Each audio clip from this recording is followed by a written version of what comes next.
Yo, what's good? What's happening? What is up, everyone? How's everyone doing? Rocking and rolling, How man. you doing? So doing fantastic. So, kind of rolling through, our growth call structure, first week, of the month, we get into kind of the launch, the foundation, really being able to think through how do you want to design and build your business. Week two, we get into the launch, right? Get after it. What are we doing daily, right? From the things within your control, we gamified it, put a point system, you got a point system to it, and then we get into the value, right? Being able to articulate our value, and typically as we roll into the fourth week, which is where we're at, we usually have a guest on. But I was like, you know what? I want to pick Mr. Harp's brain today a little bit. I do. I want to jump into the buy side.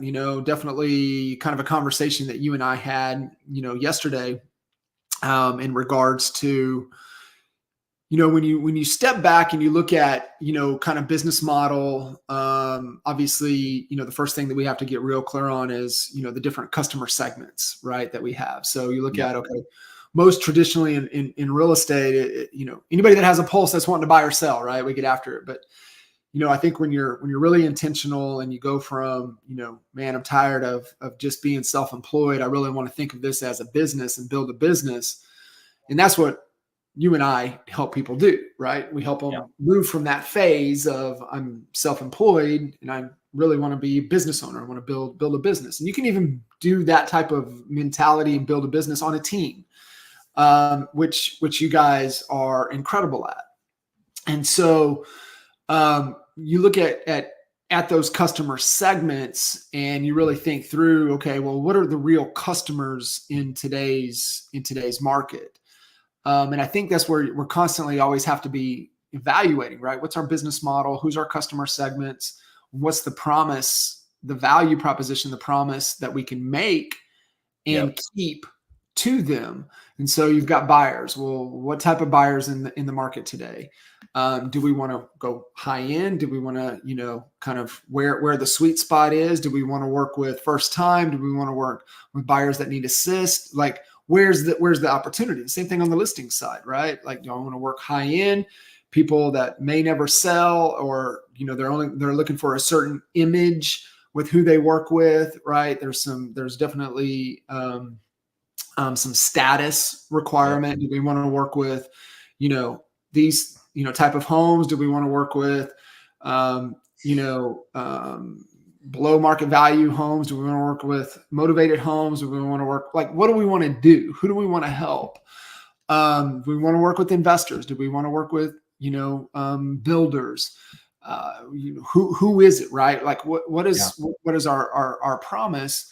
And, the question that you got to step back and ask yourself is like, man, what am I the best in the world at?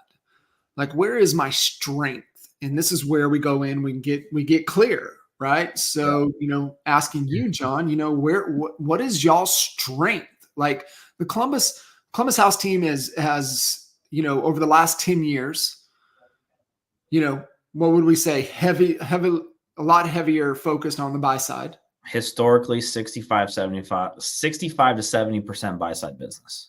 So, and you guys have system, process, everything around that. So I would say being able to work with what type of buyer is a strength of yours? Internet. Like that buyer that's calling in wanting to see a home. Like that's that. Because of the size of our team now, our number one lead source is SOI, right? But our number two, like right now, half of our transactions this year is Zillow Flex. And some will be like, well, that's stupid because you got to pay a referral fee. And we look at it as, okay, that's fine. We're taking the short-term hit for the long-term gain. We just added how many people to our database of people that we can now help serve if we do the lifetime value of a client calculation, right? Right. So I love having that argument with agents. It's like, yeah, well, why would you pay a referral fee? I don't know. Maybe because this person knows 4 other people within this year that's probably going to do something in real estate. Now it's up to me to maximize that opportunity, right? Oh, and by the way, they may sell and buy another home 4, 5, 6 years from now. Like we have a deal right now. Agent on our team, lead came in through Zillow Flex, bought a house over $1 million from a Flex lead, right? Yeah. have a home to sell, which is also over $1 million that they just bought 2 years ago. And so we didn't help them buy the house 2 years ago. That agent that helped them dropped the ball and has missed out on over $2 million in volume in sales. And it was all because we answered the phone from a Zillow Flex lead, right? Someone, searching on Zillow, and we got connected with them. So you don't think that person doesn't also know other people within that price range, or just other people that are going to be doing stuff within real estate. So you always got to look at the lifetime value, but internet leads is the name of our game. Yeah, 100%. Right. So you look at that customer segment is where you guys have proof. It's a strength of yours. Yep. And it's definitely one of the foundational pillars that you guys have built the business on. Yep. Right. And so you look at that, and you get into kind of where are we getting that message out? And you said internet. Well, it's anybody that can find an ad that is either being interrupted or searching, that with the call to action, go submit, and they can start previewing and looking at properties, right? Yeah. And so you look at, okay, well, how are we managing that relationship? We have to get into. We know how we're going to monetize on it, which is revenue stream. And I'm just working through the 9 building blocks of business model, but to this particular segment, you get into, okay, well, what are the resources that we have available to them? What are the activities that have to happen?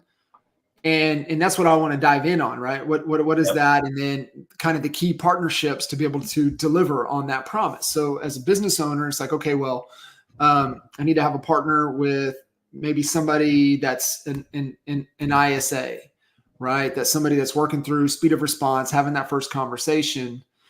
And then, do we have, a lender involved? Where does an agent or myself get involved? Where does a back-end admin, TC come and get involved, right? So it's thinking through the whole journey that they're going to go through and who's going to be a part of that.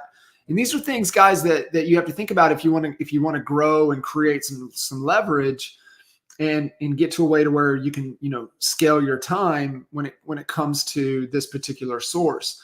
But what I want to kind of pick your brain on a little bit and talk through, and this is really for newer agents that really aren't aware, that aren't seasoned, don't have the skill set quite yet to, be able to, they're lacking a system, right? They're lacking a process of how we work with these opportunities, right? So we know changes or whatever's going to happen. There are changes going to happen. There are already changes that have already happened. Yep. And so it comes down to what we talked about, last week with, what's the value that you're able to provide and articulate, right? We talked about kind of buyer advantage, VIP buyer type of program experience, but what are all the things that you're putting in that offer? Okay. Because that's where, guys listening, this is where we have to come with a marketing, mindset with this, right? We make an offer for them to give us their phone number so they can preview property. So now we can call them. Now we have a conversation. What's our offer of why they would want to get face-to-face? When they do get face-to-face, what's our offer for them to agree to move forward and work with us? So I want to spend a little time in kind of walk through that process, right? And I honestly believe, my thoughts on this is something we've been doing for 15 years, and why we built CHBA, Certified Home Buying Advisor, within AEA, because there's a system and a process to it. It's repeatable, it's consistent, but you have a way to articulate your value. And what I know to be true, and you know this too, if you follow the process, it collapses time. Yep. And that's all we're really looking for. And I think that's why we always have gravitated to the listing side, because it collapses time. You get more return on your time when you understand and you value your time. Working with motivated sellers, you get the highest return. And there's nothing from a return on your time in this business than working with motivated sellers from a time standpoint.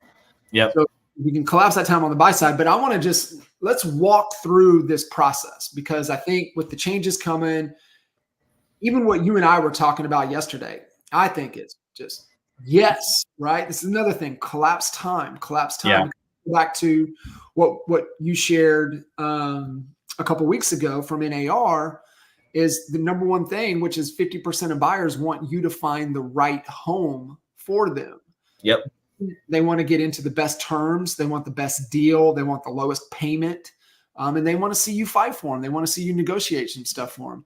So how do we do that? Let's walk them through. Let's create this process for people that might be missing one. I think the biggest, one of the biggest things that most agents skip is the psychology of where that person's at in this process, based off of how you get them as a lead, right? When I say internet lead, there's differences in internet leads. There's your traditional Google AdWords, there's Facebook, Instagram, there's Realtor.com, and there's Zillow, right? And so each one of those are in different phases of this home buying process. And a traditional Google AdWord lead is thinking differently when you typically get their information versus a Zillow lead, which is also different than an open house lead and a sphere of influence lead, right? So we have to start there, because if we don't understand where they're at in this process and how they're thinking, then we don't know how to serve them best, in my opinion, right? So understanding that side first, you got to put yourself in their shoes. You have to look at this process through their eyes, and we have to deliver on what they want. I always tell new agents that get into the business with leads don't give a shit about you. They don't even know you. Why should they? Give them what they want. Well, what do they want? They want access to properties. Give them that, right? Be the resource to that. You have to position yourself in that instance as the gatekeeper to quote unquote listings, right? Off-market opportunities. This is where you leverage your team, your brokerage, right? New builds, for sale by owners, all, expireds, cancels, all of those things. And so you have to start there. You have to understand the buyer. How did they come to you, and where are they at in the process, and how are they viewing the home buying process based off of where they're at, right? Then I believe you move them into, once you get them into the, more dialed in, right? More middle bottom of that funnel is where you get into what I call the 4-step buyer process. This is where I think agents get lost sometimes. First thing, we never sell over the phone, not in real estate. We always sell face-to-face. So my job is to have conversations or do whatever I need to do in order to get face-to-face. Now, back to where they're at in this process. My experience is most of the time on the buy side, they're not motivated to meet with you unless one of three things typically happens in a phone call conversation. One, they tell you that their time frame is 6 months and less of when they're actually going to do something. It's hard to meet with a buyer that's 12 months out, especially if they've already bought and sold homes before, right? Because they know they don't need to meet with you. The second thing is anytime they tell me they're a first-time home buyer, you can pretty much meet with them whenever. Those are people that you can meet with 12 months out because they don't know the process any better. They don't know the process any different. And the third is if a buyer is speaking in terms as if I know they're already in the market, right? They're talking about multiple offers. They're talking about appraisal gap coverages or waiving remedies. That tells me that either they've talked to another agent before, or maybe they've been out to open houses and have been involved. So setting that appointment. So one, how do I get face-to-face? You got to wait for one of those three things to happen typically, right? I mean, showing a house is the easiest thing, right? Let me get you in the front door. Let me go find an opportunity to show you a property. So that's step one, face-to-face. Typically it happens out of showing. Step two, this is where I think agents get things twisted because they're at brokerages that tell you never show a house to an unpre-approved buyer. No, that's wrong.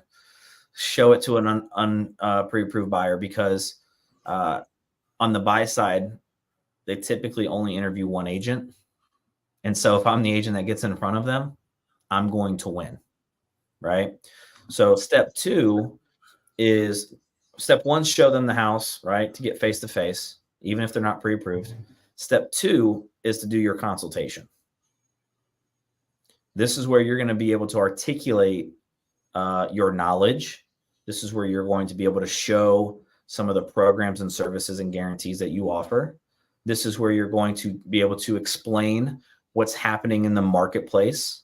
One of the words or phrases that I always use is I like to get my clients educated on today's market, because today is different than yesterday, right? And it will be different tomorrow. If you guys don't believe that, you need to believe that, because rates just went up last week. Our market that changes a little bit, because when you think about the 3 things buyers want: selection, price and terms, and ease of doing business. Well, if price and terms change daily, I need to know those things, right? So I got, this is the consultation is your time to explain today's market. It's also your time to explain the process, right? What's it like in your marketplace to go through the buying process? What's it like with you? What are your expectations? Do you work on Friday nights or not, right? Do you work on Sundays or not? Do you do showings in the mornings, or do you only do afternoon and evenings?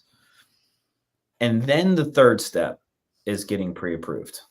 And the reason why we do it step 3 instead of step 2 or even step 1 is because if you tell someone to go get pre-approved and they find out that they can't get pre-approved right now, they have no reason to call you back. They have no reason to talk to you, right? Because they're like, oh, I just got rejected. I can't buy a house. Why call John? And so when you do that third, after you do a consultation, that's the key, right? You got to do the consultation first. The consultation also gives you the ability to create you as an authority figure and an expert.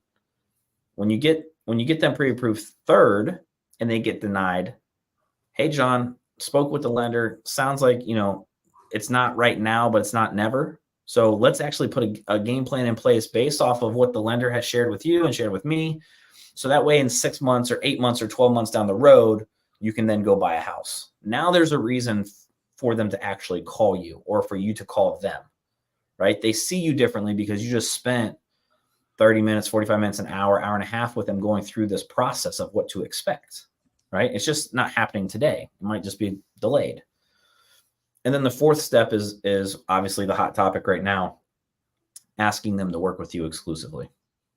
And so what I do is I just say, hey, before we, do another showing, that I just ask that, this is signed and executed. So that way, we know moving forward that I'm representing you as your buyer representative. And if you ever walk through an open house, or if you ever walk into a new build, you just let them know that you're working with me exclusively. And so, but it really starts like it is that simple, right? But where I see agents struggle is because they want to skip steps within that process, or they want to condense the time, right? Like I try to tell agents, don't do a buyer consultation at a showing, because that buyer is not paying attention to you. They're thinking about the house. Not at all. Right?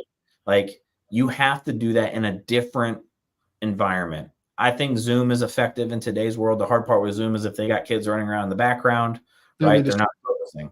The best thing is to get them into your office. But if you have to do a Zoom, I've done it, get it. It does work. It's just maybe not as effective. But in today's world, people are so comfortable with it. Again, for us, lowering that friction level to meet face-to-face to make these things happen.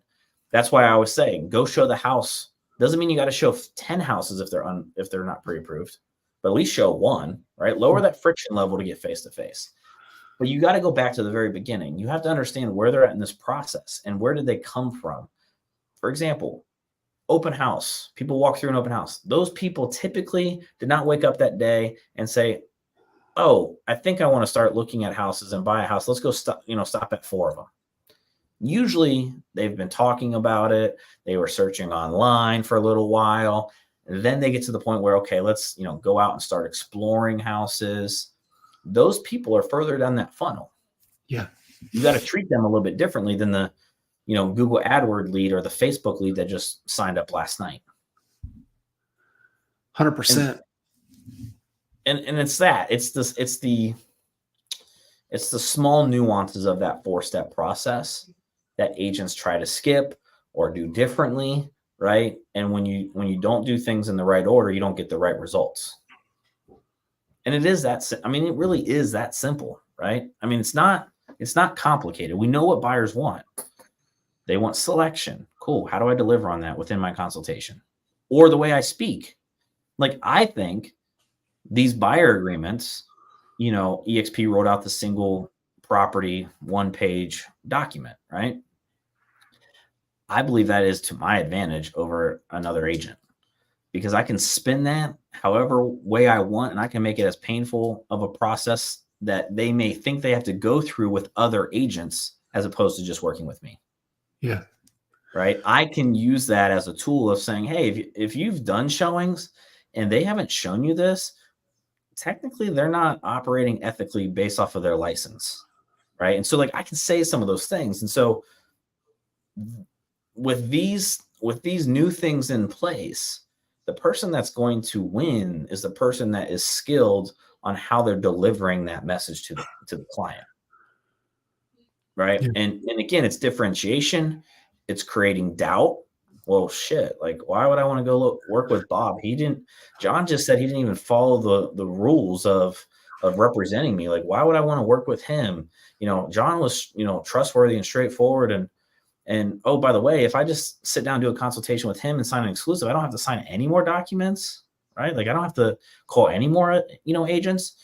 And those are the skill sets that, that we all need to be working on to get better at and to improve. But it's really the 4-step process and really understanding where that lead is at and within the home buying process. Yeah. No, I'm with you. And I think, you're picking up on things. Obviously, whatever you got to do to get face-to-face right now, we were in a market where, being a military market, we had a lot of people coming in. So a lot of our conversations and everything, but we would, get right into the presentation. You can't show them properties yet. Right. So that's understanding where they're at. That is such a first step. Right. Zoom wasn't invented for you guys back then, huh? What's that? I said Zoom wasn't around back then for you, huh? No, it wasn't. So, the thing too there is, I mean, if you get like a sign call and things like that, right? Like, you want to stay into a rapport as much as you can. And typically, that first time they just want to see one property. So I think, being able to whatever you can do to get face-to-face the fastest is got to be the objective. And then you got to just demonstrate your expertise, right? You got to wow them like, hey, look at, this. And, like Joel gave a great example talking through it, talking about his, team lead, Dan Bunch, and how Dan would like he would wow people, right? It was like a wizard just talking about this tree and, it's going to drop this type of leaves and you're going to have to be thinking about that because, when you're getting into that consultation, you're touching on data points that we know are objections. And the faster you can already, get out in front of those, then those no longer become an issue. And really, it's an opportunity to just continue to articulate your value, your understanding, your expertise, knowing the market, being able to understand kind of the product. That's why I always tell agents new into a market, like you need to be spending half of your day, half of your week going previewing properties. But that's an opportunity to showcase on social media as well. Tour walkthroughs, just previewing this property, meeting this new builder, checking out this new community. What does this community have? What is it close to? So when you're new, you just got to boots on the ground. You got to get out there.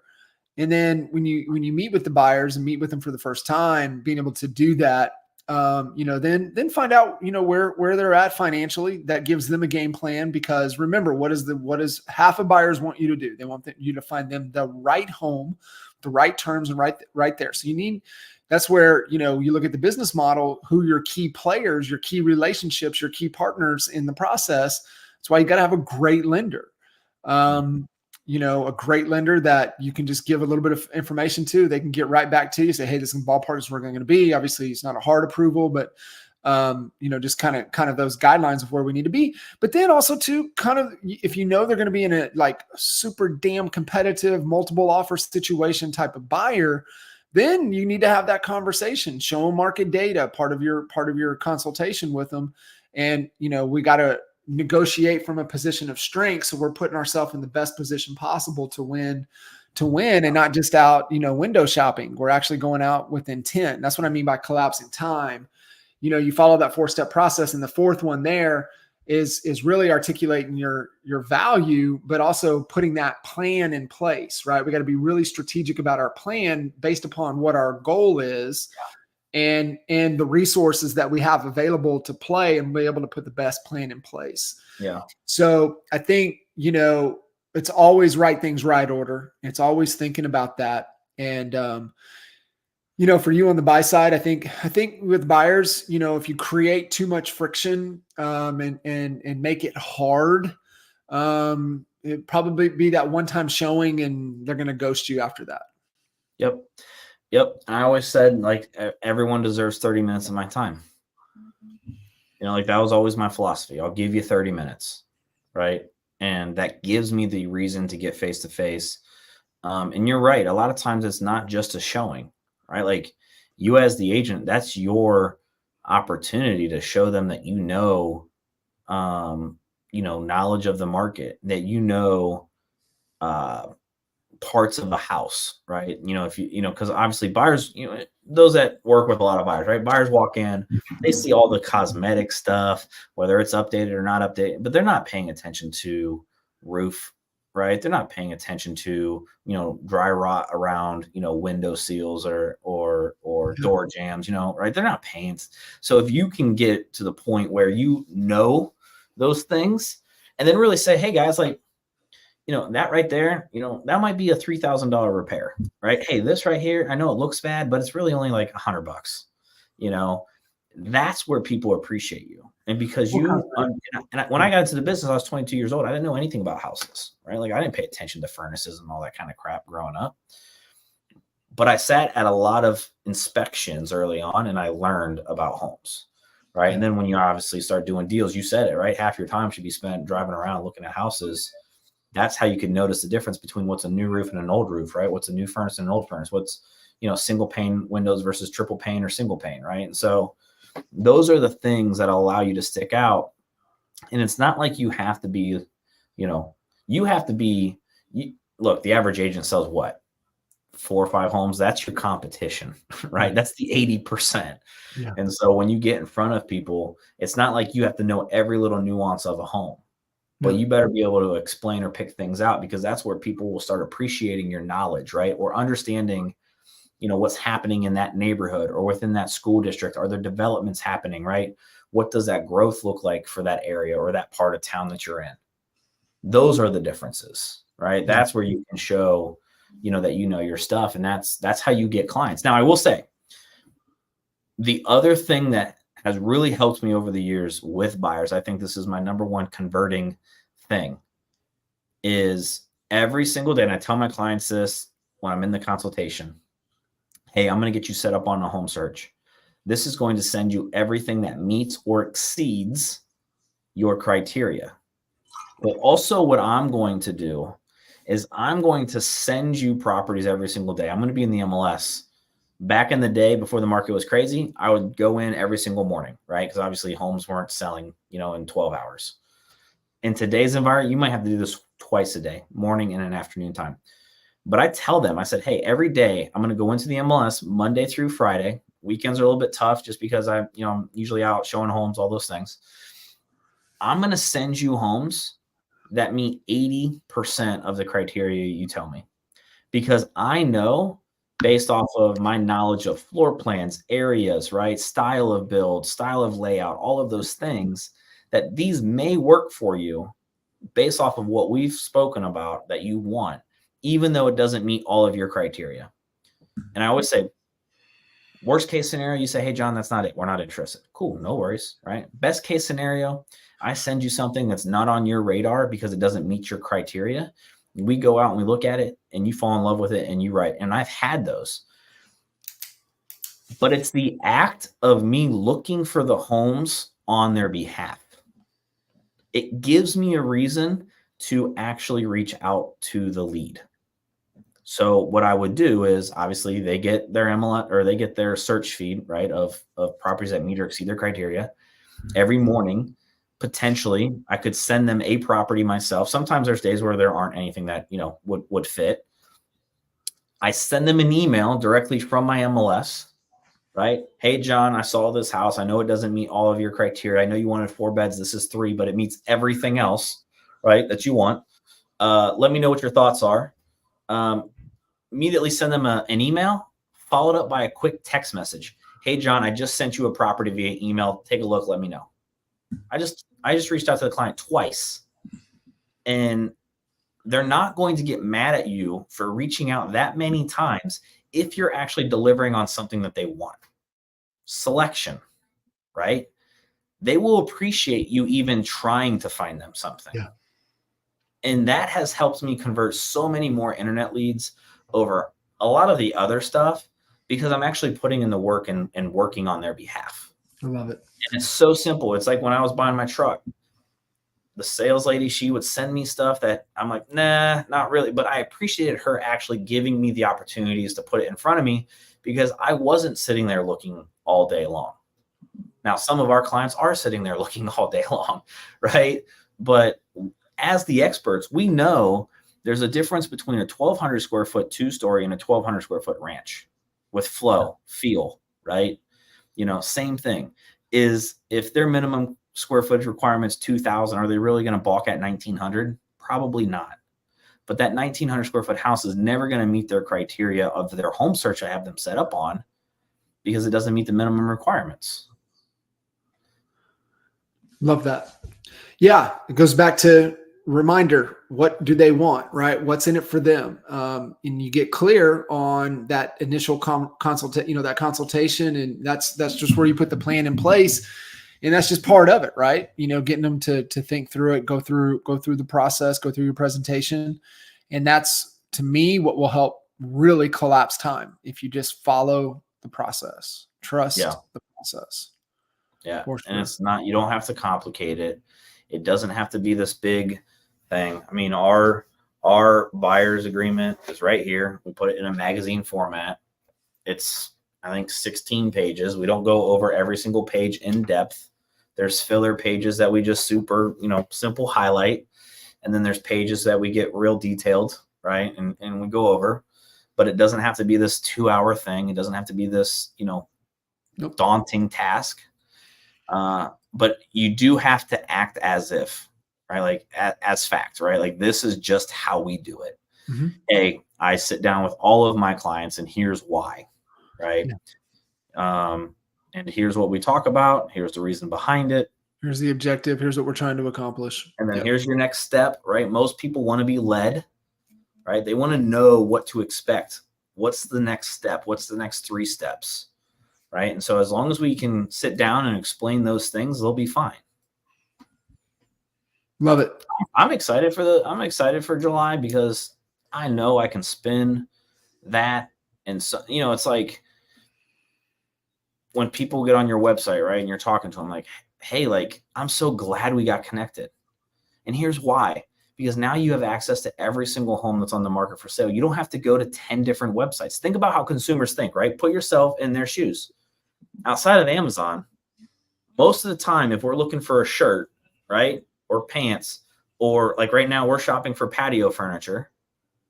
We're going to Lowe's. We're going to Home Depot. We're looking at, Costco. We're looking at all of these other places.